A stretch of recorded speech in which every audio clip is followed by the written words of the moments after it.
Jadi kita dapat ilmu baru nih ya. Ada sedekah mentok, ada orang sudah mentok baru sedekah gitu ya. Ya, jadi saya berikan rumusan Qur'annya. Sebetulnya itu standar. Yang paling standar di dalam ujian Allah kepada manusia supaya ada nilai rasa dalam diri kita bahwa kita itu punya Allah. Itu poin tertingginya. Nah, biasanya pada titik-titik tertentu oleh Allah itu dihilangkan semua potensi-potensi dari makhluk sehingga kita bisa merasakan kenikmatan langsung untuk berinteraksi dan mendapatkan anugerah dari Allah. Itu titik tertingginya. Sambil contoh begini. Nabi Zakaria itu yang paling viral di Al-Quran, salah satunya divonis oleh manusia tidak akan mungkin punya keturunan. Secara klinis mustahil karena istrinya divonis monofus dan mandul. Secara medis semua sudah angkat tangan. Tapi apa yang dilakukan? Nanti ini akan melahirkan rumus di Quran surah kelima Al-Maidah ayat 35. Nanti jadi rumus standar dari apa yang dialami oleh beliau ini. Di titik itu beliau menangkap isyarat bahwa ketika manusia sudah mengatakan tidak mungkin, itu tanda awal dari Allah supaya kita langsung memohon kepadanya karena Allah ingin memberi tanpa perantara siapapun. Maka dilakukanlah kemudian solat. Solat itu dalam bahasa Arab terjemahan kitanya artinya sesuatu yang tersambung, terkoneksi. Karena itu saat kita sedang solat, kita sedang menyambungkan diri kepada Allah. Anta'budallaha ka'annaka tarah, kata Mas Ihsan tadi. Kita menyembah Allah dan kita merasa diawasi, dinilai oleh Allah. Maka dalam sholat itu beliau meminta. Ya, permintaannya viral. Qala rabbi habli min ladunka dzurriyyatan thayyibah innaka sami'ud du'a. Bahasa bebasnya begini, ya Allah, semua memvonis aku tidak akan mungkin punya keturunan. Sekarang aku memohon kepadamu saja yang tidak punya batas dalam pemberian. Nah, sebelum ke sedekah dengan harta, Allah mengajarkan dulu sedekahlah dengan tubuh kita. Karena tidak semua orang boleh jadi memiliki harta, tapi semua orang punya potensi untuk menggerakkan tenaganya untuk meminta. Oleh karena itu diletakkan sebelum harta itu solat. Kenapa rukun Islam yang kedua solat, selanjutnya zakat? Karena tidak semua orang bisa mengeluarkan harta. Kalau tidak ada satu pun mentok di harta, maka gunakan tubuh kita untuk menunaikan solat. Itu rumus Nabi Zakaria. Maka beliau tunaikan di mihrabnya Maryam, minta ke Allah. Rumus kedua, sebut nama Allah, Asmaul Husna, sesuai kebutuhan kita. Jadi nggak harus 99. Misal, ini mau menuntut ilmu, sekolah, sebut ya Allah ya Alim, pemilik ilmu. Ada persoalan rizki yang ingin kita dapatkan, ya Allah ya Razak. Ada proyek, ada kegiatan yang kira-kira tantangannya tidak mudah, ya Allah ya Al-Fattah. Ini beliau minta karena divonis tidak mungkin, maka meminta kepada Allah dengan nama pemberian tanpa batas, namanya Wahhab. Disingkatnya Hab. Rabbi habli, ya Allah yang tak punya batas dalam pemberian. Mereka memvonis aku punya batasan, maka mohon anugerahkan darimu saja. Jika padamu belum sempat juga terkabul, maka mohon tunjukkan kepadaku dengan cara apa lagi aku mesti meminta.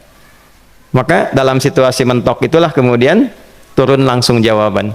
Fanadatul malaikatu wa huwa qa'imun yusalli fil mihrab annallaha yubashshiruka bi Yahya. Tolong garis bawah ini. Orang-orang yang langsung memiliki kesadaran saat di titik paling krusial, terendah, dan kita merasa tidak punya apa-apa, lalu ada kesadaran kita punya Allah dan meminta, itu seketika nggak ada sekat, langsung dijawab seketika. Nah, karena itu biasanya di momen tertentu setiap kita itu pasti mengalami peristiwa itu, apapun bentuknya. Nah, itu kalau sudah sampai ke situ itu kode. Jadi di Islam tuh nggak ada pesimis, ya, tidak ada pesimis, dan jangan pernah melarutkan diri pada sebuah vonis sudah ini nggak mungkin, nggak akan dikabulkan. Nah, itu jebakan setan. Karena declare pertama iblis ketika melakukan kesalahan itu kalimatnya jelas. Ana khairum minhu khalaqtani min narin wa khalaqtahu ya min tin. Saya lebih hebat, lebih bagus. Allah nggak mungkin, sudah nggak mungkin ada ampunan lagi. Jadi diteruskan kesimpulan ini karena nggak mungkin katanya diampuni, ya sudah bermaksiat saja. Karena nggak mungkin dikabul, ya sudah pesimis saja. Padahal di titik itu Allah sedang membuka. Temukan kata itu, temukan hubungan itu, minta itu tanpa sekat. Maka seketika malaikat turun menyampaikan, doamu dijawab. Itu sedang berdiri, baru selesai doa, belum selesai sholat, belum salam.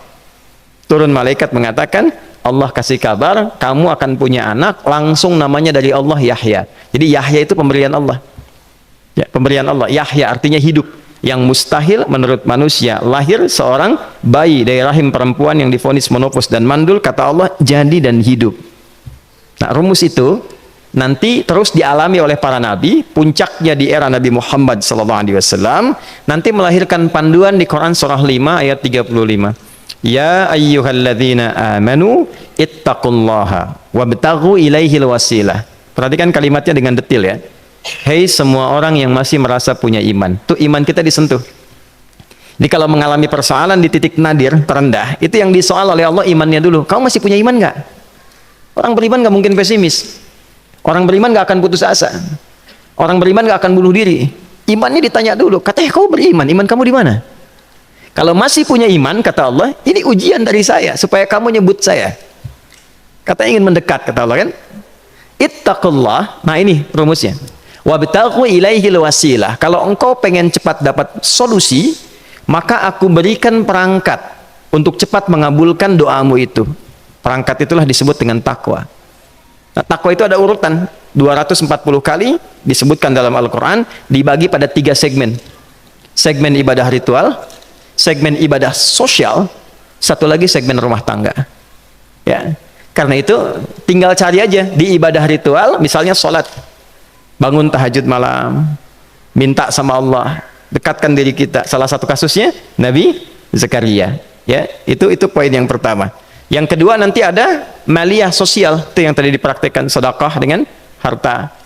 Ya, tidak harus banyak, yang penting Allah minta apa, ikhtiarkan, nggak akan dilihat berapapun nilainya. Yang dilihat itu ada nggak kemampuan mengimplementasikan imannya, itu poinnya. Titik itu, ya. Yang ketiga nanti di keluarga. Urutan pertama orang tua. Kata Ibnu Abbas radhiyallahu taala anhuma, tidak ada satupun aku melihat amalan tertinggi yang menarik perhatian Allah untuk memberikan ampunan pada orang taubat atau mengabulkan doa dengan cepat kecuali berbakti pada orang tua. Dan kisahnya viral sekali di Al-Bukhari, 3 orang terjebak dalam gua, kemudian tertutup batu besar karena berteduh hujan, tapi tertutup batu besar. Lalu ketiganya mendorong, tidak pernah bisa mengeluarkan tenaga yang mampu mengeluarkan mereka dari batu itu. Gak bisa gerak. Satu di antara 3 orang ini mengusulkan, sudah, ini tanda dari Allah. Jangan gunakan kekuatan kita lagi, kita diminta menggunakan kekuatan yang Allah berikan. Coba kita cari amalan rumus takwa tadi. Satu di antara 3 itu mengatakan, ya Allah, saya punya seorang ibu. Setiap kali saya berangkat kerja, saya akan selalu siapkan hidangan untuk ibu, khusus untuk susu sebelum tidur, itu saya yang minumkan langsung kepada beliau. Itu berlanjut selama hidup saya seperti yang kau ketahui. Satu kali, saya pulang dari kantor, dari pekerjaan, ibu saya sudah tertidur. Sementara susu belum diminum. Dan kami putuskan tidak ada yang berani menyentuh susu dan minuman makanan kecuali ibu terlebih dahulu. Maka saya putuskan memegang nampan susu di samping ibu yang tertidur dan menunggu beliau bangun. Tiba beliau bangun tengah malam, saya berikan susunya tanpa saya katakan saya telah menunggu cukup lama untuk memberikan susu itu. Ibunya nggak dibangunkan, dibiarkan istirahat dengan nyaman. Begitu bangun, diberikan susu tanpa komen sedikit pun. Nggak bilang, mas betulnya udah lama tadi nungguin deh, ya, langsung diberikan. Seketika ibu senang istirahat dan lalu mengatakan pria ini, ya Allah, jika engkau ridha dengan amalku ini, maka mohon bebaskan kami dari kungkungan batu ini. Lalu ketiganya berikhtiar mendorong, yang tadinya tidak punya kekuatan, seketika batu itu menggelinding dan membebaskan 3 orang itu. Nah itu persegi dalil yang sebetulnya jadi pedoman hidup. Dalil itu kan pedoman bahasa Arabnya, pedoman berkehidupan. Kita di Islam itu lengkap. Jadi kalau kita mengalami kasus itu dimanapun, ya, baik di kedudukan, di usaha, di pengetahuan, sudah mau ngapalin mentok gitu ya, itu ujian.